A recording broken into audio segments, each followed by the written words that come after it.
Let's look at the roadmap. What's coming up on the roadmap? What have they announced here? So you had these two guys doing their little video. You can watch the whole thing. It's like 30, 35 minutes long of them talking about all the wonderful things that they did in 2024 and all the exciting things that they have coming up, without ever calling each other by name, which I think is pretty interesting. The pacing, not great. Definitely not guys who are probably used to being in front of the camera very often and figuring out a flow and a rhythm. Probably could have used a third person in there, like Beck Likes Plants, to sort of moderate and keep things moving along with the discussion, keeping the topics kind of highlighted. But they kind of threw it together by themselves. Painful video to watch, says Dragon Keeper. Barkman says it was confusing that they didn't use names for each other. Yeah, they're only listed here by their title. And didn't even come up with like code names to call each other. Like, what do you think about this, Doc? Well, I think it'd be great there, Slappy. Okay, yeah. Mm-hmm.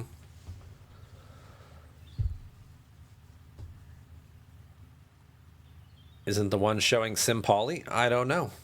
I have no idea what Simpoli looks like.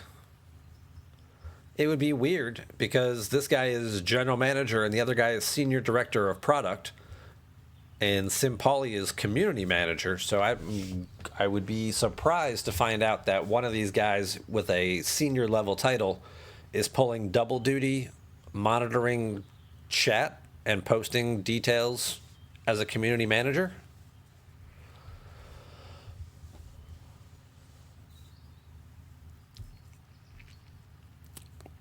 Doc and beer would have been funny. There you go. Could have done that. See? Again, consult people who make content. Maybe we can give you some pointers. But alas, no. Do you think it was good that it came directly from them? Some of the things like, hey, we fell for, we sucked. We missed this. This was a mistake. We shouldn't have done this.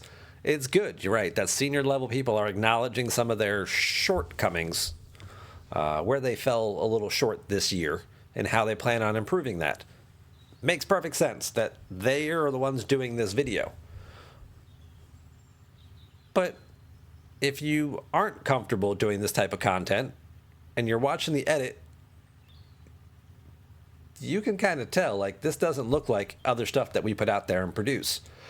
Maybe we should shoot it with a third person facilitating the discussion a little bit more.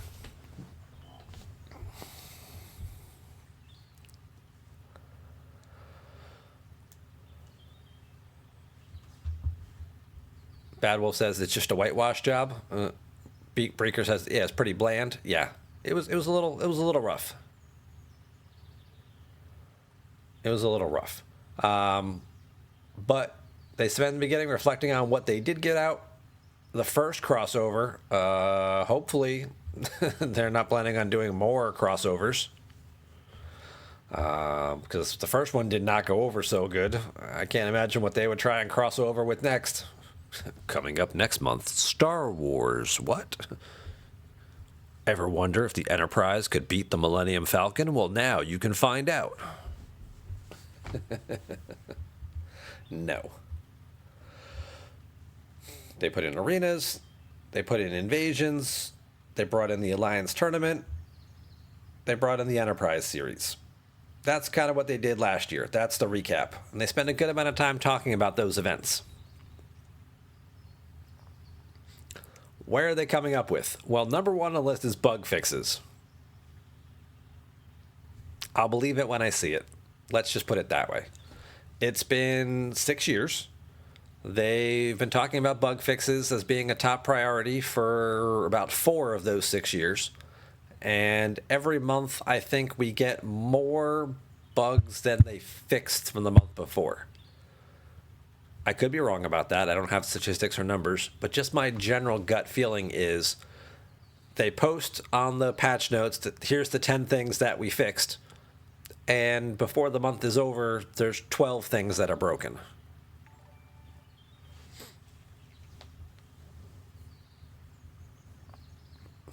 List of bugs and improvements, exactly. Like even Beck did a Freudian slip in her patch notes video. A full list of the bugs and improvements added this month can be found on our website.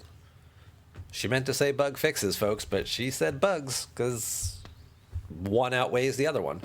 By the way, Isaac, thank you very much for resubscribing. You did 6 months at tier 1. This is month number 2 now. Thank you.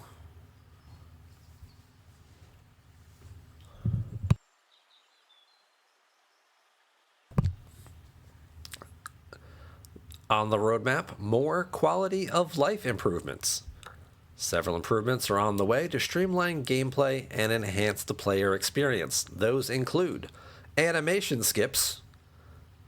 Well, we don't really have a lot of those. The only really things that are animated are every time you build a new ship. And there's kind of a way to skip that too. I mean, once you get into it, then you can skip it and jump to the end so you don't see the whole ship flying out of the dock. But that's really it for animations. So if they give you a toggle in your settings where you can just turn that off altogether, that would save 15 seconds, maybe at best.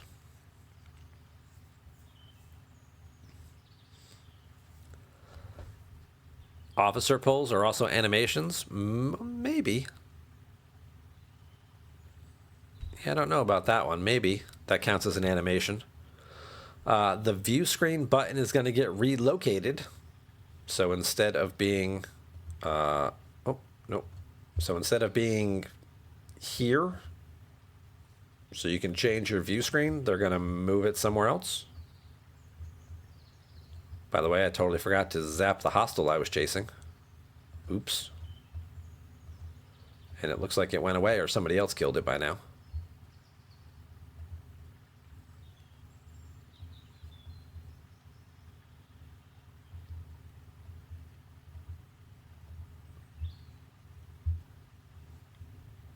And now my whole game is broken. Well, that's fun.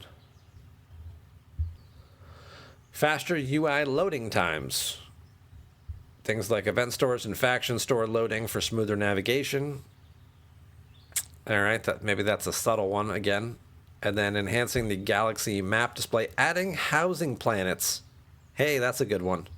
Visible missions directly on the galaxy map. That's also a good one. Letting you know where there's missions that you can pick up that you might not have. That's a good one. And also letting you know where you can move your base to. That's a pretty good improvement.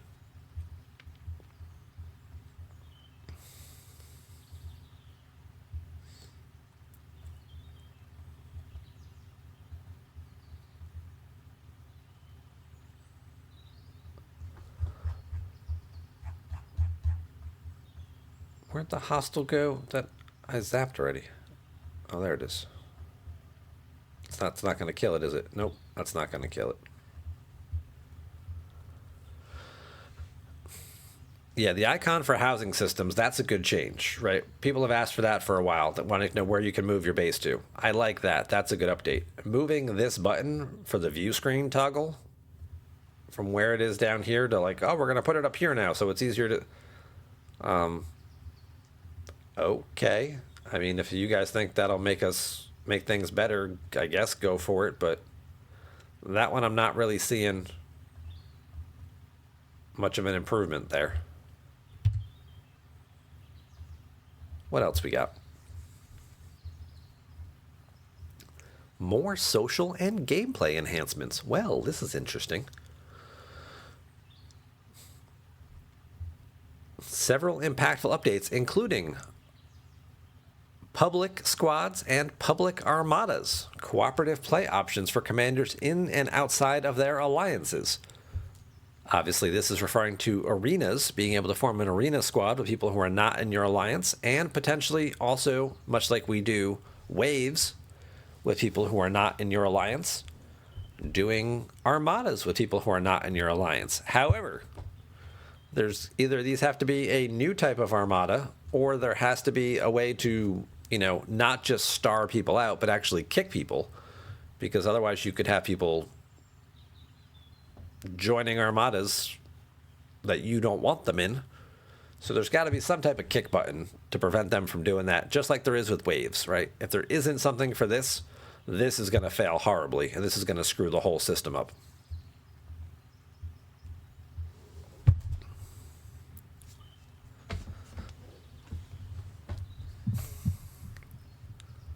Joe says it's the view screen that they're changing. The in-game news feed, they're making that a dedicated button.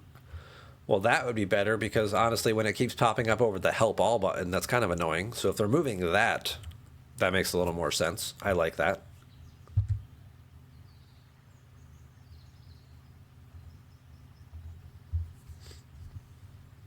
What else are we getting?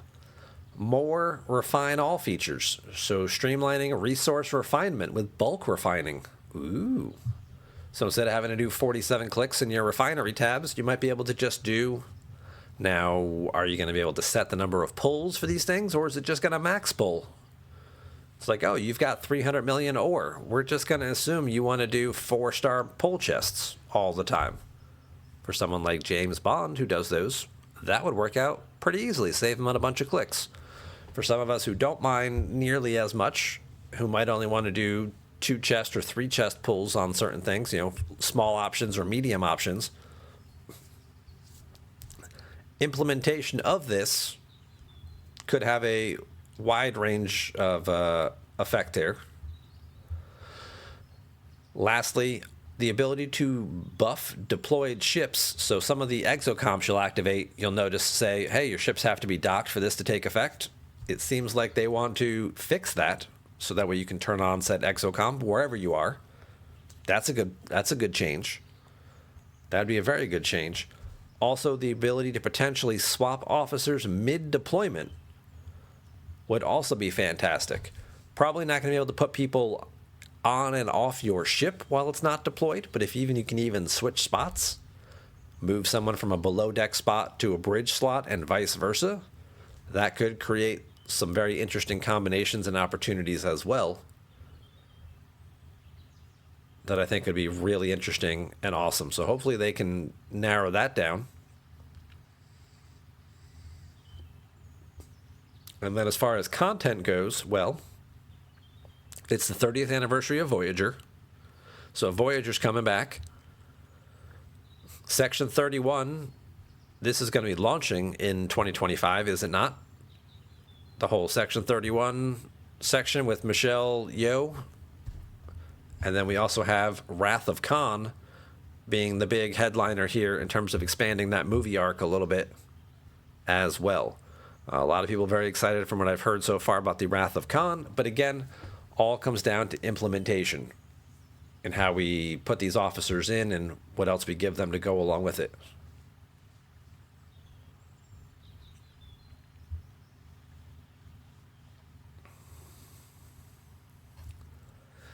SKZ says repairing ships out of docks would be nice. Well, you can do that. There's a whole feature you can do that with. You just have to unlock all the materials necessary to do it. Right? Didn't they give us this whole thing? Is it here? Is it the Section 31 store? Yeah, these field repairs that you just buy and unlock here. So you can instantly restore 25% of your hull health while you're out in the field. I know it's not what you're actually asking for, but this is how they think they solved that problem for us.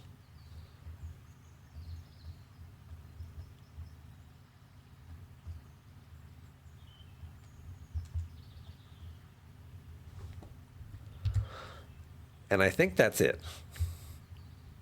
Oh, no, wait, sorry. For new players, they're going to try and update and get them into the game even faster, streamlining some of the stuff in the lower levels to accelerate their growth even further, to boost them into the 20s and 30s faster, so they can get caught up to some of the newer content, because they're not really building anything below 40. You know, everything's all 40 plus these days, and it's probably going to keep going even higher. So being able to get players from level 1 to level 35 or 40 faster is definitely something that they want to focus on. They also will be updating the daily goals. So just like all of our 6-hour and 12-hour, events went away and got replaced by newer ones with, different rewards and a whole new structure to them, they plan on doing the same thing for our dailies.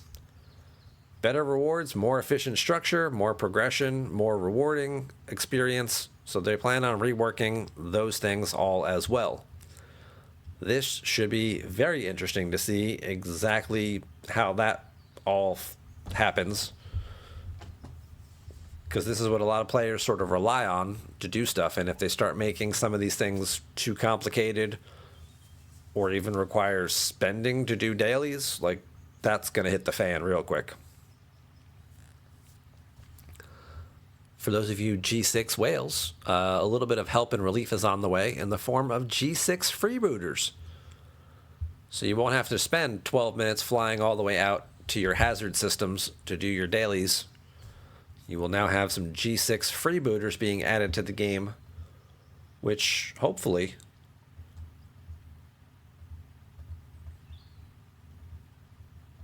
will be a lot shorter flight times for you to get to and from. It will probably also, I would not be surprised, again, if they, expand into here a little bit or this way and branch it off and put like some 60 systems down in here, 61, 65, 68 or whatever like that. But it would not surprise me in the slightest to see those systems that they add down in here or wherever they decide to put them have hazards to keep G5 players out of them. Because there's a lot of G5 players with big ships who would want to go in there and, especially with cruising and things like that, go take on some of those G6 hostiles, or try to. And it would not surprise me to find out that they are going to put hazards in those systems to sort of maintain that G6 requirements of having some of those better ships and things to avoid the hazards.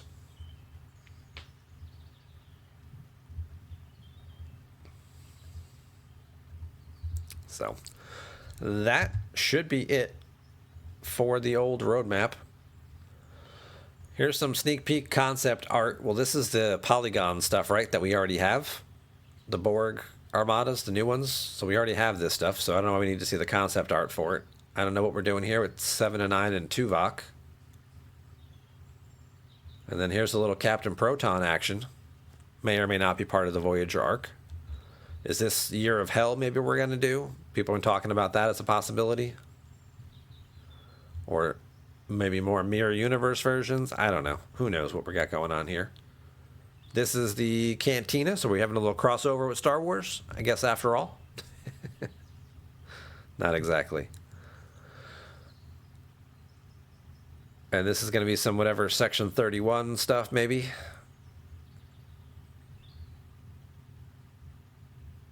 And there's the concept art behind the Revenant. And hey, this looks like this could be some new Formation Armadas. Maybe that'll be part of the Voyager arc too, right? We're going to circle back to Formation Armadas.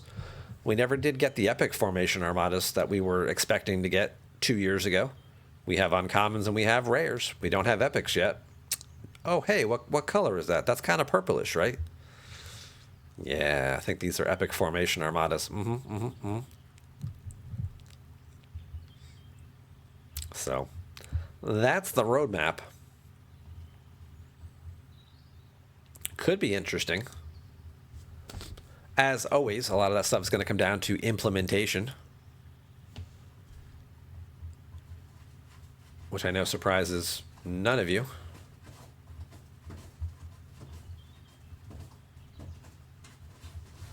But what do you guys think? What are your thoughts? Are we optimistic about 2025? Do we at least like the content they think that they're going to attempt to deliver? Or are we all looking at that going, well, that doesn't look very good? You know, it's like the preseason, right? When they just, here's the roster, this is your team, this is what the starting lineup is going to be this year. And it's like that movie Major League, and you're like, these guys don't look so good.